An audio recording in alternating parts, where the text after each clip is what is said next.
All righty, we are in geometry now. It is the first Thursday class of the second semester. And so we are about to do all things geometry.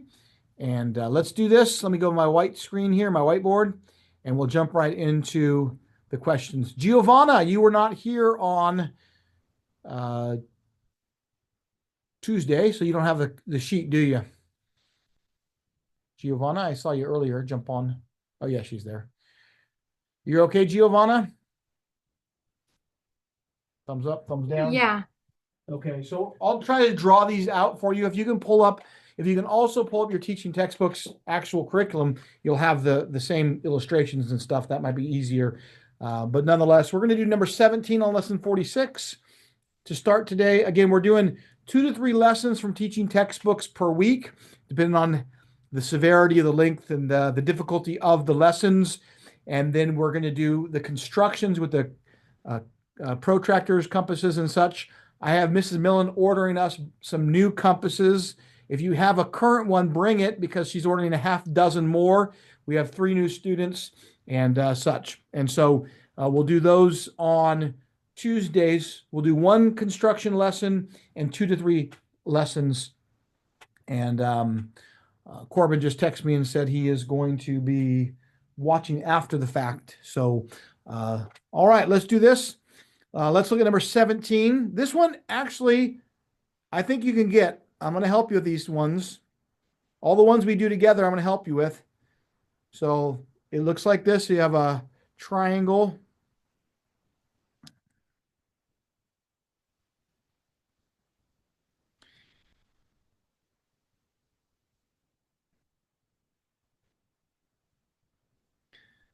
You probably could do this in your head if you really think it through. Okay. So they want us to solve for X and they want us to solve for Y. These are both right angles, those little boxes there. So does somebody want to remind us? Does somebody want to just try to solve either of these? And I'll show you why. You can chat me over a text if you want to, or you can just guess. They want the degrees of X and Y. Here's X and here's Y. To me, the easiest thing to do would be to solve for Y first. And this is one you can actually do in your head. The next one, not so much, but you can do this in your head. So if this is 40 and this is a right angle, this is 90, we know that the sum of all the measurements of the angles inside of any triangle are going to be 180 degrees. So what does that make Y?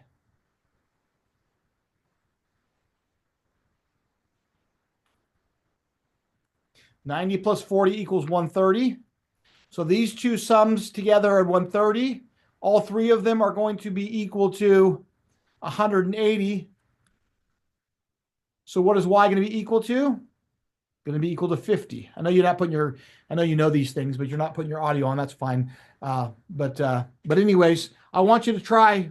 I'm going to help you with these problems, but these are relatively easy. So we know that if this is 40, because they told us this is 90 because it's a right angle, and this here is a right triangle, right? So Y is part of this right triangle. So if Y is part of this right triangle, if this is 40, this is 90, this is going to have to be 50. Well, this is also a right triangle. So this is going to be 90. Y is also part of this same triangle. We know it's 50. We already figured that out. 50 plus 90 is 140.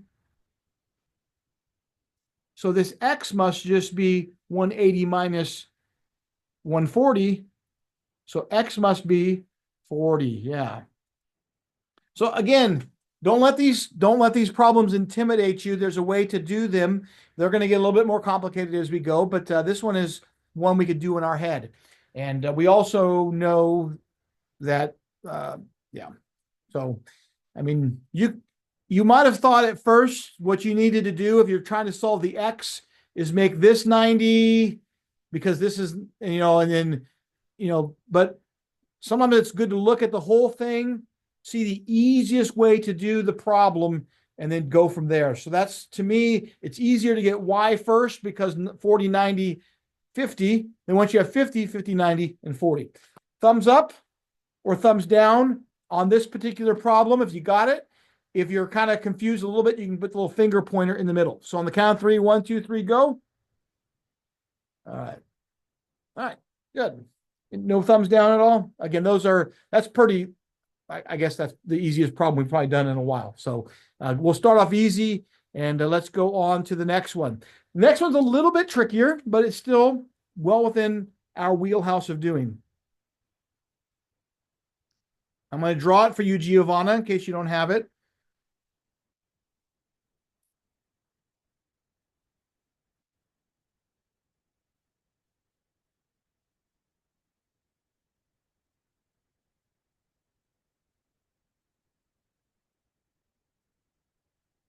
So now what they're asking us to do is that's a degree sign right there, y degrees and x degrees.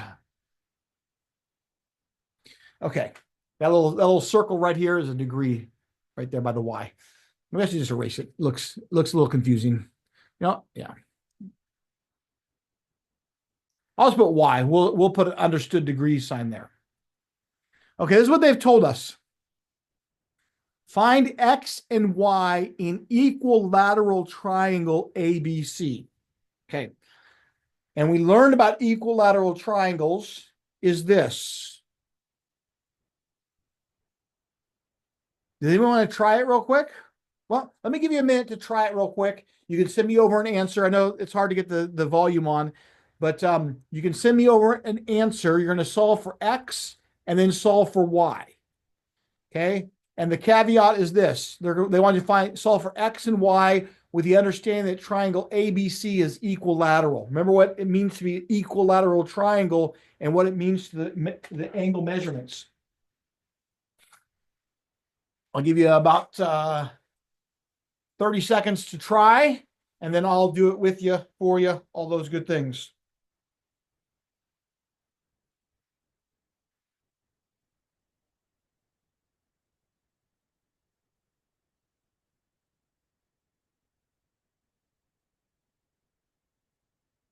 All right. I like it. Good job, Hannah. New student on things. Anybody else?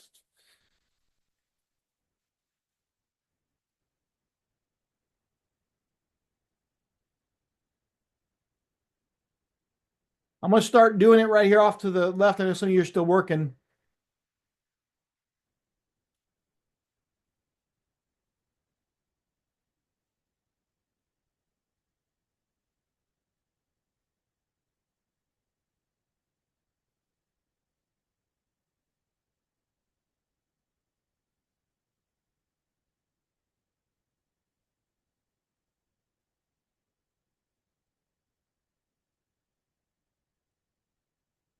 Okay. So again, if this is an equilateral triangle, each of the measurements is going to be 60 degrees. So I know that x plus 2x plus x plus 2x plus x is going to equal 60. Simple algebra, combine like terms, x plus 2x is 4x. Divide both sides by 4. X by itself, 60, divided by, I'm going to let David on here. David's jumping on right now.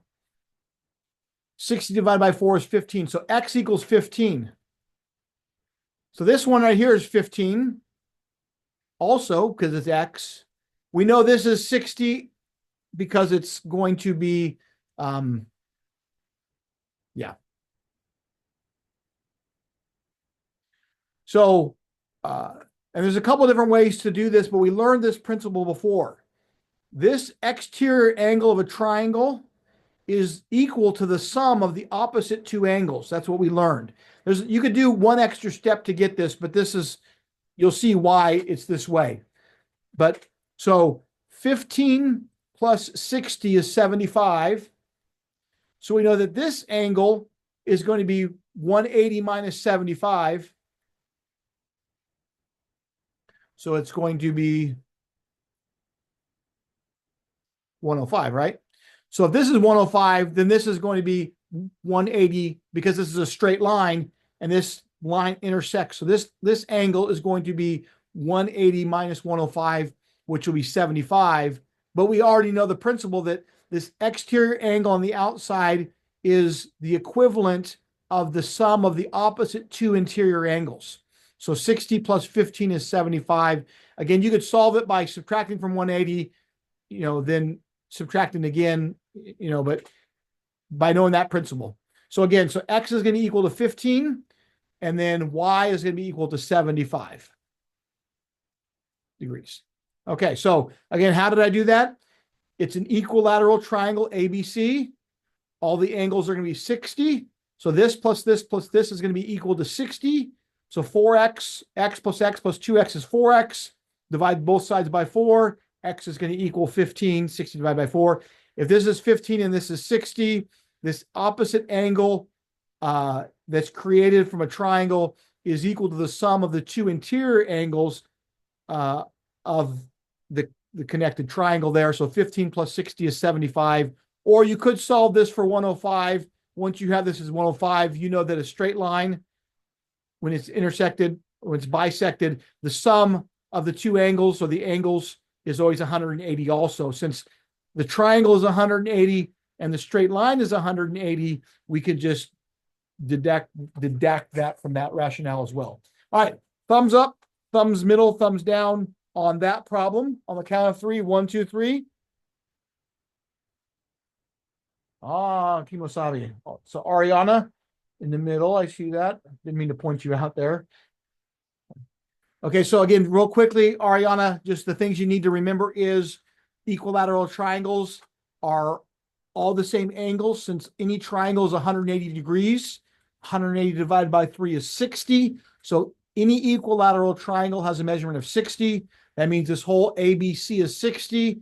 That means each of these are x, 2x. That's where you get the 4x from. Then that's where you get the 15 of this angle there. We already know that's 60. So 15 and 60 is going to be added together, subtracted from 180. This is 105. And any straight line that's bisected, the two angles will also equal 180. So 105 subtracted from 180 is 75. That's where you get the 75 on the Y. All right. Let's do this. Let's go on to number 19. It says this, and I think, Giovanna, you're the only one that doesn't have a paper right now, but it says, it's just a sentence for you, Giovanna. Everybody else has the paper here. It says, find the measurement of angle H and the measurement of angle K if the two angles are complementary, and the measurement of H is equal to 2x minus 1, and the measurement of K is equal to 8x minus 9. Okay, so how in the world do we find this? How do we find the measurement? Okay, so let me give you some thoughts, and then I'll get you a chance to try it. And again, I know we've been out of school for 3 weeks, so we've forgotten some things. So I'm reminding you some things you should know, but again, I don't want to just assume that you do. When we say complementary, we say that the sum of complementary angles is going to be 90 degrees. Okay? So this plus this equals 90. So take this and add it to that, solve for x, and then plug x back into each of these, and you'll get the answer for both of them. Okay, so I'll give you a chance to try it. It says, let me read it to you again. Find the measurement of H and K if the two angles are complementary, and if the measurement of H is 2x minus 1, and the measurement of K is 8x minus 9. So just create an algebraic problem here with these two terms, combine like terms, solve for x, then plug x back into each of these, or you could do 1, then subtract from 90 if you want to as well. Either of those would be fine. You should be able to give me the measurement of both the measurement of H and K by doing that. I'll give you 30 seconds to try, and then I'll start solving it, help you out.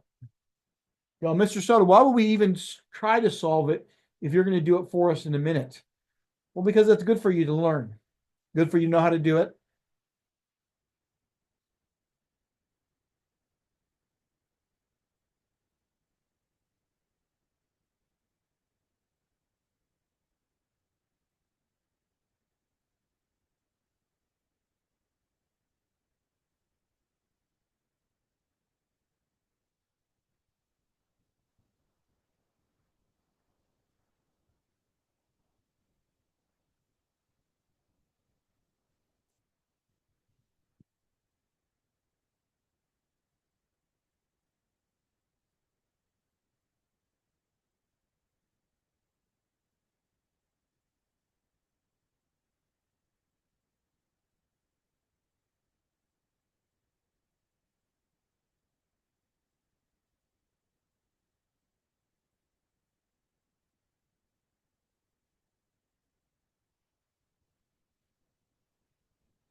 Check you out, Gilbert.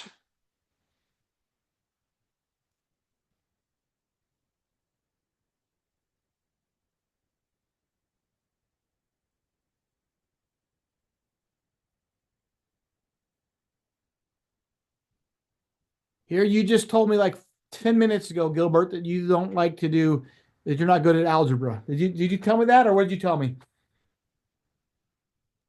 Yeah, I said that. I'm not saying I'm not good at it. I just don't like it. I like You don't geometry. like it. It's so fun to solve for things and to solve problems and to do puzzles and to have information that you know and you apply it to other problems and you create solutions. Okay, so everybody watch what we did it. And I know this is a mumbo jumbo of just mess right here, but I'll try to work you through it. Here's my original sentence. And so I know that they said it's complementary. So here is the problem that I created. If they're complementary, they're equal to 90. So this measurement plus this measurement. So I put the plus in the middle, 2x minus 1 plus 8x minus 9. And I'm going to skip a step or two because you, I'm not going to reteach you pre-algebra. You're all in geometry now. Okay, so again, combine like terms, inverse operations, x equals 10. Plug 10 back in the original problem. 2 times 10 is 20. 20 minus 1 is 19. This equals 19. Once you have this at 19, just 90 minus 19, this is equal to 71. That's your answer. Thumbs up, pointer finger in the middle, or thumbs down on number 19, your understandability of this problem. Who needs Mr. Soto? Good, good, good. Okay, let's go a little faster then so we can get to these proofs at the end and we'll do the next one. You guys all got those. It says this triangle DEF is isosceles. And you know, isosceles is a specific type of triangle. And the base is DF. Okay. So let me go ahead and write those for you. Let's draw the triangle. We know DF is the base. And so this got to be E. So we know that this line and this line are the same. And this angle and this angle are the same because that's the definition of an isosceles triangle. Two sides are equal. Two angles are equal at the base. Okay. So because they said DF is the base. Okay. They said that DF is 8. This is actually measurements and not degrees, right? We were working with degrees earlier. Now we're going to be working with measurements, the length of them. Okay. But it's no different. So DE is basically 5Z minus 4. They told us that. And EF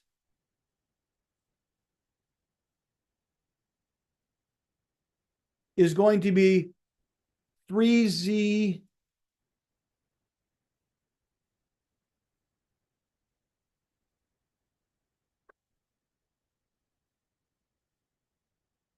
let me see.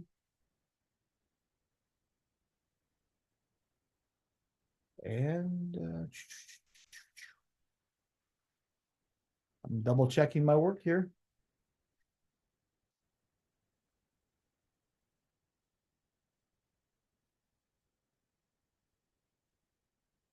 Okay.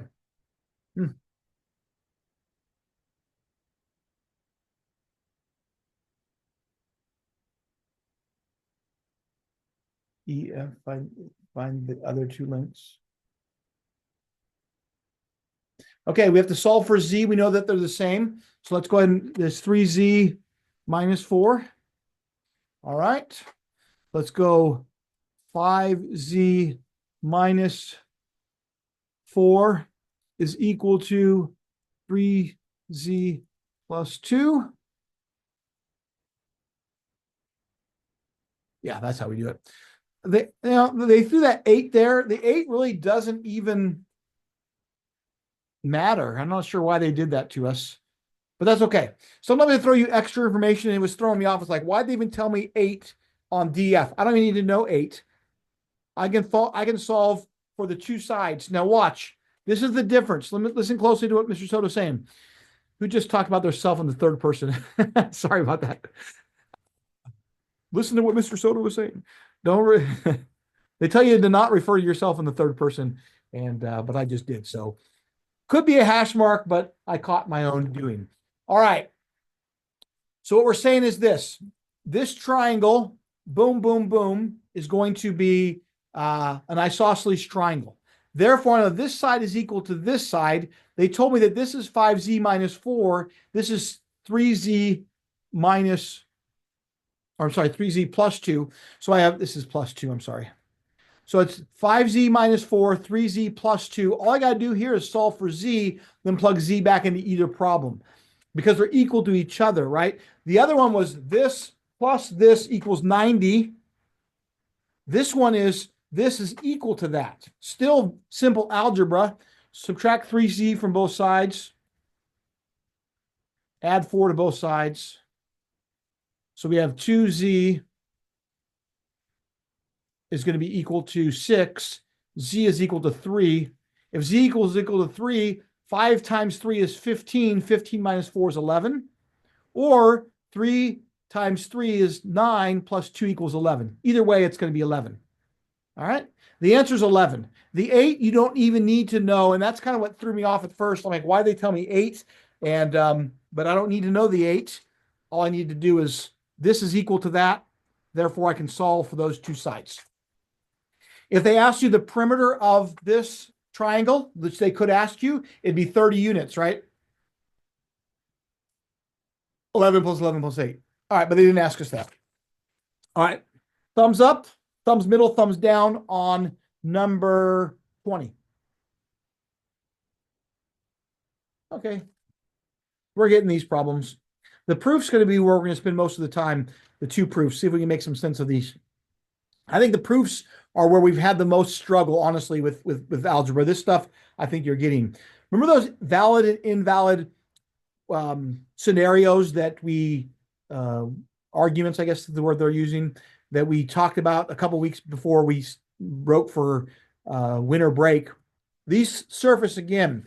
And again, you take a statement, you have another statement added to it, and can you come to a conclusion based upon the statements that you have? If you can and it's valid, then the answer is valid. If it's not valid, so you have to analyze the statement. So listen closely to number 21. None of the apple bobbers were at risk of drowning. Naomi was not at risk of drowning. Therefore, she must have been an apple bobber. Let me read it again. You're going to tell me if it's an invalid statement or a valid statement. None of the apple bobbers were at risk of drowning. Naomi was not at risk of drowning, therefore she must be an apple bobber.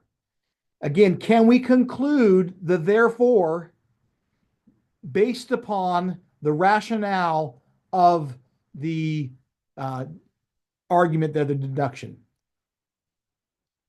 If you think it's valid, put a thumb up. If you don't do it yet, I'm going to say at the count of three, we're all be ready to do it so you're not influenced by anybody else. If you think it's valid, put a thumb up. If you think it's invalid, put a thumb down. If you're not for sure, put the pointer finger in the middle. Okay. And on the count of three, here we go. Valid is thumbs up, invalid is thumbs down, pointer finger if you're not for sure. On the count of three, here we go. 1, 2, 3, go. Okay. Several of you did it.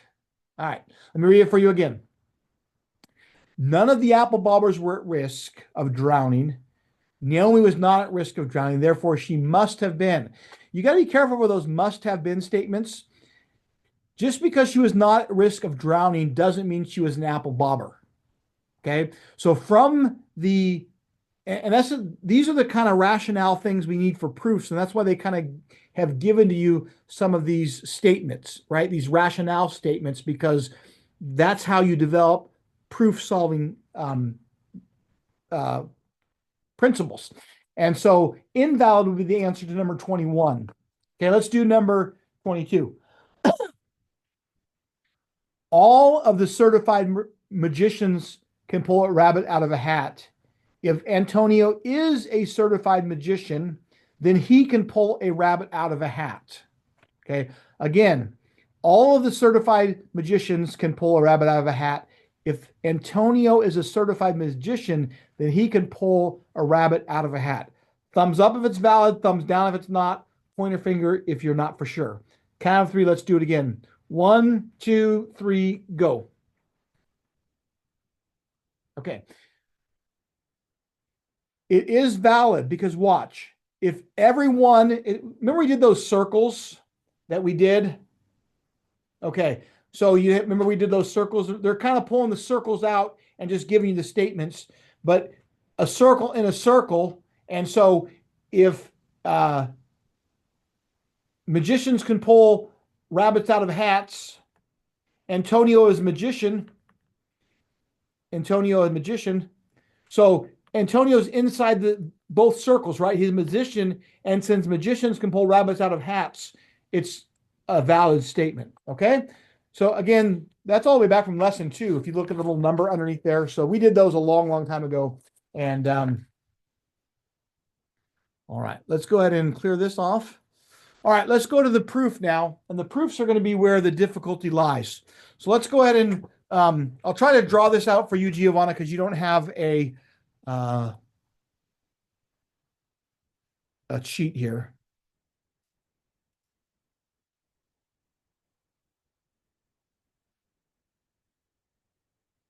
Let me clear this off and see if I can write this a little bit more clearly. We'll spend the rest of the day doing these proofs. So I know that's where you guys get mostly hung up. How many, by show of thumbs up, did some geometry over the winter break? On the count of 3, 1, 2, 3, go. Oh, a few of you. Good, good.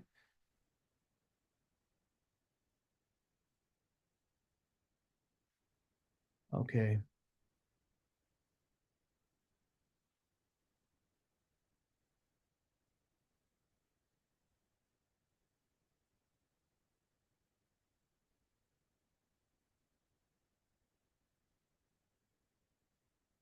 This little tablet that I write on is very hard to write clearly, so I apologize. And I don't have the greatest penmanship anyways. Okay. Let me change some colors here. I'll start with black. Let me draw the shape in black.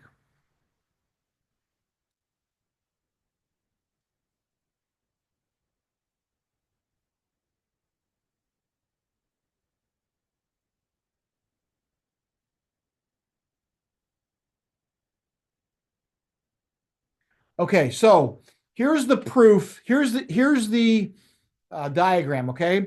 So here's what they gave us. BA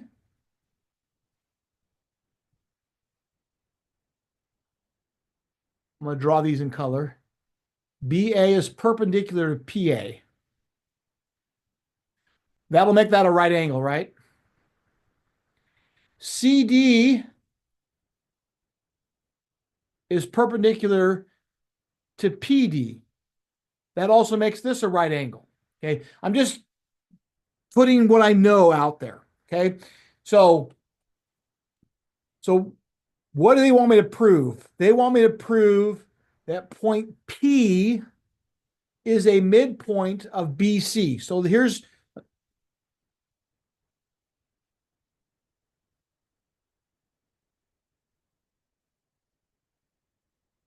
by midpoint, what we would be saying is that the distance from here to here and here to here is exactly cut in half by P. Okay? That is what I'm trying to prove. Hold on a second. That's not what I'm trying to prove. That's another, I'm sorry. That's another given. I'm sorry. Let me rewrite this. They told me that already. Okay. Sorry about that. Let me look at what BC bisects AD.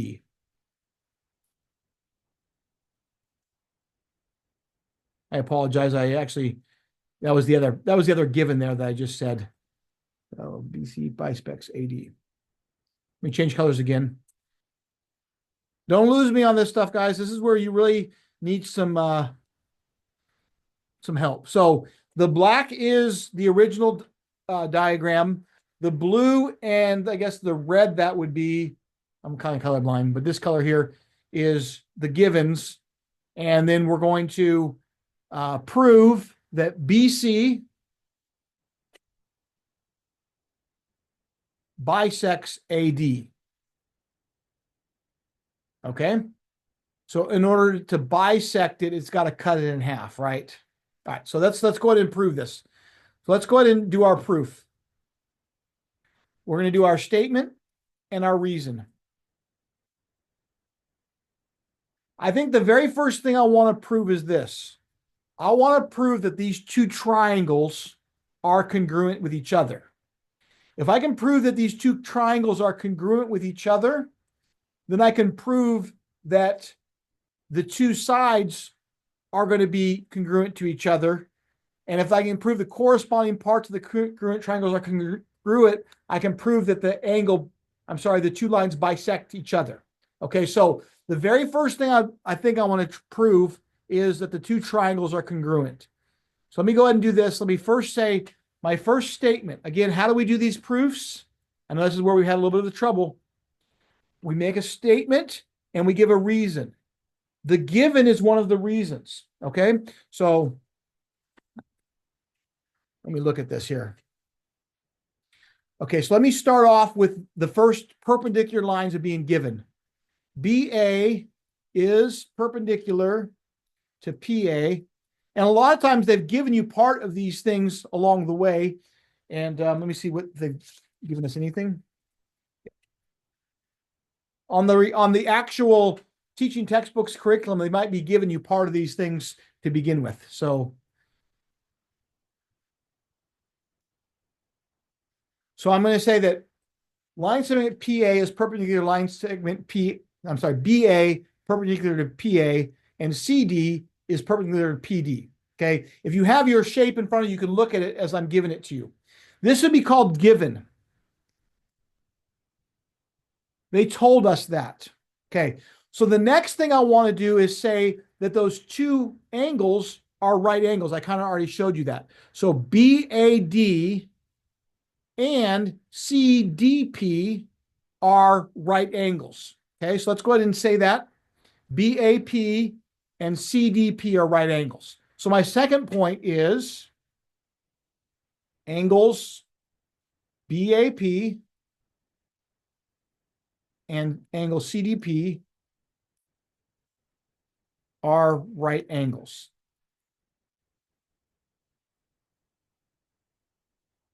Oops, I sometimes misspell angels and angles. I'm not sure why. once you start doing something wrong in your head, it's hard to remind yourself which one's the right way. So I always second guess myself on angels and angles. And so anyways, so the right angles. So number 2, and there's a couple different ways you can phrase this, but perpendicular lines form right angles. So perpendicular. Now watch again this rationale. We were told that the lines are perpendicular. That was a given. So now I'm concluding that these two angles are right angles. Why? Because perpendicular lines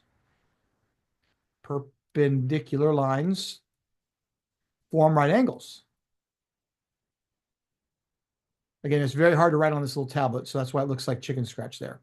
Okay, so I'm going to prove that these triangles are congruent. And so in order to prove, there's several different ways you can prove that the triangles are congruent. Remember, we learned all the ways to prove triangles congruency. You have side, side, side, side, angle, side, angle, angle, side, hypotenuse, leg. Now, the fact that you have a right triangle here, you can use the hypotenuse leg. So there's several different ways to do this, but I'm going to follow the way that they're giving us here. And because once I prove the triangles are congruent, then I can prove that those two sides are corresponding parts are congruent. Then I can prove that it bisects each other. So let me do all this out. And so I said BAP and CDP are both right angles. Now I can say that they're congruent to each other, right? Because right angles are congruent to each other. I have to have the angles congruent to each other. It's not enough just to say they're both right angles. I now have to say in number 3 that BAP is congruent to CDP. Simply put, right angles are congruent.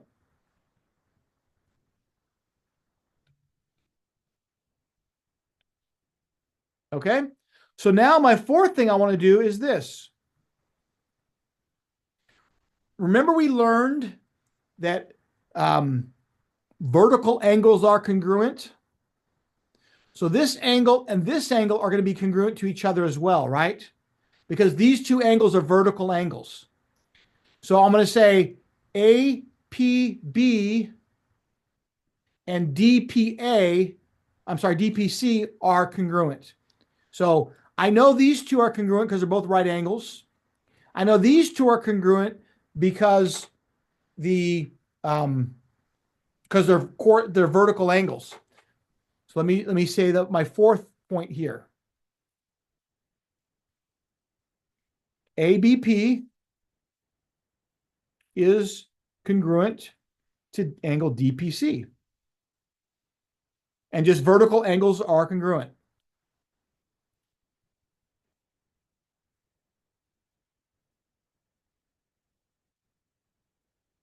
Okay. So again, in order to prove the triangles are congruent, I have to figure out how I'm going to do that. I have 2 angles already. And now watch. They told me that P is a midpoint of BC, which means that BP is going to be equal to PC. So it's going to take me 2 more statements to prove that those 2 sides are congruent. The first thing I have to do is give the given. The given is point B is a midpoint. And the reason is they told me that it's given. Number 6, I'm now going to say that line BP and PC, BP and CP, I should probably say, BP and CP are congruent. Why? Definition of a midpoint. And I'm going to walk you through the whole thing when we're done. Again. Okay, so let me go back up here. Here's my original, the black shape is my original shape, or whatever the right word is. Blanking on the right word for that. So they told me that this line and this line are perpendicular, this line and this line are perpendicular, which makes these 2 right angles. So I can say that they're right angles now that I know they're perpendicular. Then I can say these two angles are congruent to each other because right angles are congruent. Then I can say this angle and this angle are congruent to each other.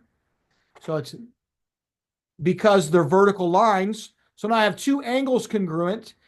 Then I know that this line and this line are congruent because it told us that P is the midpoint of BC. That makes this and this congruent to each other. So that's where I am right now. So number 7, I just have to prove that these two triangles are congruent. So I'm going to say triangle BAP is congruent to triangle CDP. And let's look to see why. Angle, angle, side, right? Angle, angle, side. So the reason that those two triangles are congruent is because of angle, angle, side. All right? That's our definition. We learned those if you're here for the very first time, you might not have learned all the ways to prove triangles. We have 3 new students. We learned how to prove the congruency of triangles. One of those is angle, angle, side, and that's what we have here. It's number 8. So now what I'm going to want to do is prove that this side is congruent to this side. And I know if the two triangles are congruent, then every corresponding part of those triangles is also congruent. So I'm going to say for number 8, AP is congruent to DP. And that's that little phrase that we learned right as we were finishing the semester. Congruent parts of congruent triangles are congruent. Okay? CPCTC. Now we're ready to make our proof. Our original proof that they wanted us to, we've just proven it. Now we just have to state it. BC bisects AD. Okay? So let's say our proof. BC bisects AD. And it's just a definition of a bisector. Once we've proven that those two lines are the same, we know that that is a bisector. Let me walk you through the whole thing again, all 9 points, okay? This is what they told us. Here's our display in the black. And so I'll step you through everything. This is what we're trying to prove right here. Okay. And I'll again step you slowly through. I know these proofs are the stuff that gave us the biggest headaches earlier in the year. So we're going to try to be very precise in these things, very specific. Since they told us that BA is perpendicular to PA, I can conclude this is a right angle. So my first thing is to state all the given, then say this is a right angle. Okay. And they also told me that CD is perpendicular to DP. So this is also a right angle. So these are both right angles. So my first step is to say this part of the given. My next step is to say that BAP and CDP are right angles. My next step is to say that these two angles are equal to each other. So now I've proven one angle of the angle side postulate, okay? My next thought is to say, well, this is a vertical line. Anytime you have intersecting vertical lines, it creates congruent angles on the other side. So these two angles, the two opposite angles are congruent. So now I can say this, BPA and CPD are congruent. Why? Because pairs of vertical lines are congruent. So now I have the second angle of the two angles. I have angle, angle. I have angle, angle. Now I need a side. Okay, since it's the last side, I know I'm going to use AAS and not ASA. But I know they told me here that P is the midpoint of BC, which makes BP congruent to CP. So I can say two things. I first give my given, then I say this is equal to this. Now I've proven that the sides are equal, so I have the angle side. So now what I say is, okay, this triangle here is congruent to this triangle here. Okay. The reason I do that is because I need to prove that these two sides are congruent. So I can prove the triangles are congruent. I can make that conclusion. So I say triangle, BAP and CDP are congruent to each other. Once I say that, and the reason they are is because angle, side, angle, side, angle, side. Okay. Then I say that this line AP and this line DP are congruent to each other. How? Corresponding parts of congruent triangles are congruent. This line corresponds with that line, and since the triangles are congruent, the lines are congruent as well. And since these lines are congruent, we have now proven that BC, this line here, bisects AD. That's a 9-step proof that we just did together. All right. That's a lot. I realize that. Let me do this. Let me ask you how we did on that. Okay, let's do this. If you got it completely, and you could probably do it without my help, you'll do a thumbs up. If you followed it, once you saw me do it, you'll do the pointer finger. And if you're completely lost on these proofs, I want a thumbs down. Okay. And by the way, I am recording this, and you can go through the whole thing again if you're really struggling with on how all these things work. Of course, we have to, take what we've learned already and apply them to this. I know we have 3 new students, so I'm not sure how much of the proofs you've done thus far. But on the count of 3, thumbs up, you got it, maybe even without my help. Thumbs or pointer finger is you saw it once you saw me doing it. Thumbs down is you're completely lost. Here we go. Count of 3. 1, 2, 3, go. Good. Got a thumb up. Okay. A couple pointer fingers. Anybody thumbs down? A couple more pointer fingers. Okay. Okay. It seems like most of you can follow the logic once I give it to you.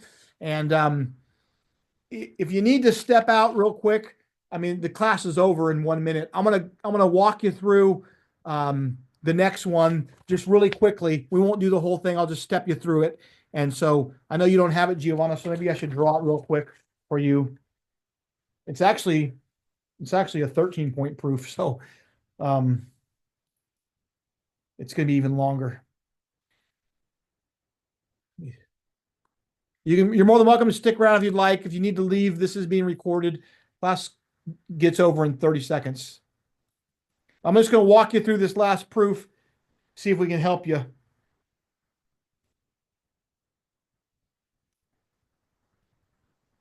And I'm drawing the figure for Giovanna's sake, since she doesn't have a paper. All right, so here's our figure. What they're going to tell us is that AB is parallel to CD, and AB is also congruent to CD, and that AE is congruent to CF. So we have parallel lines, congruent lines, and 2 sets of congruent lines. They want us to prove that triangle CBE. So let's look at triangle CBE. Oops, I wanted that to be a different color. Let me erase that. Thought I pressed the color, but I must not have. CBE, this triangle right here, is congruent to triangle ADF. This triangle here. So these two triangles have to be congruent in order for us to do that. Okay, so what we can do is this.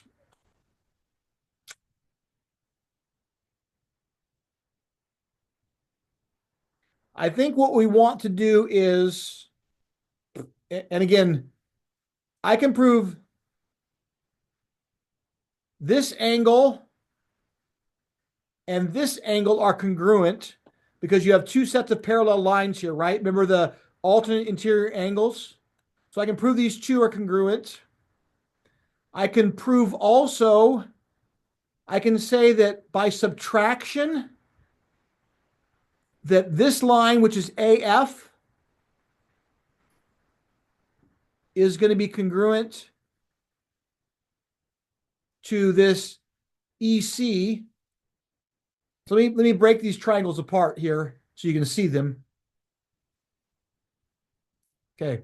I can prove that these two angles are congruent because of parallel lines, alternate interior angles.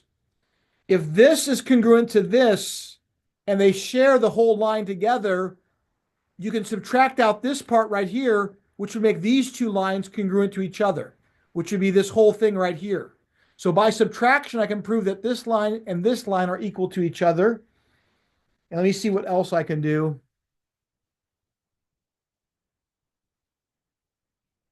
Oh, I know what else you can do. You also have to prove that these two triangles are congruent to each other. And then once you do that, you can prove that corresponding parts of congruent triangles are congruent.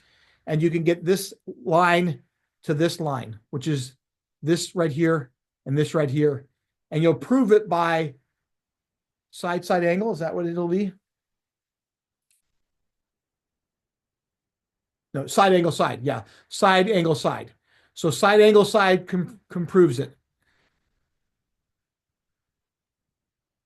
And then ultimately you have to prove the angles are congruent by congruent. That's a hard one. Let me step you through it real quick and then we'll be done. Okay, so what I'm going to do is this. I'm going to prove these two triangles here are congruent to each other. So I can say these two sides, let me erase some of my coloring here.